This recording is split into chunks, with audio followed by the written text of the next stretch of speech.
stop.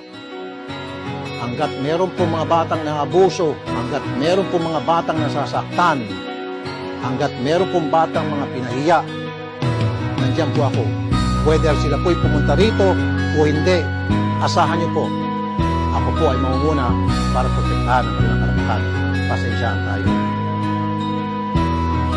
Rapi tulpo, isang taong hindi ka iiwanan. Basta nasa tama ka, ilalabang ka ng patayon. Kahit na sariling reputasyon niya ang itaya, ipagtatanggol ka niya kahit siya ang mapahiya. Ang sarap kapag panatagsan man ng iyong tungtungan, dahil merong rapi tulpo ka na masusumbungan. Pag sa hirap ang lahat ay gusto mo ng tuldukan, gagawa ng paraan pa siya ang iyong tinakbuhan. Di lang basta solusyon sa iyong pinagdadaanan. Maraming mahirap ang binigyan ng kabuhayan. Mga tao na binuhay ang pag-asa na naglaho na. Mga taong sumuko na sa buhay ibinaho niya. Idol, napakasarap mo magmahal. Sana araw-araw ay gabayan ka ng may kapal. Dahil sa mga pagtulong mo na walang kapalit, nakita yon lahat ni Lord, siya na bahalang magbalik. Salamat sa'yo, Idol Rapi Tulpo. Ika'y sandalan ng mga inaaping Pilipino. Nandiyan ang Diyos Ama,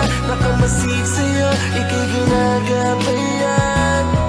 Kailangan ka ng sambayanan, Idol Rapi Tulpo. Nang dahil sa'yo maraming mga taong bumait, marami ang natutong pag napulot dapat ibalik. May mga taong binalik mo ang ngiti sa mga labi, binigyan ng pag-asa na muli nilang mabawi. Mga taong inapi na binigyan ng hustisya, mga pinag-ayos na mag-asawang nasisira, mga pinagbating kaibigan na nagkaingitan. Masasamang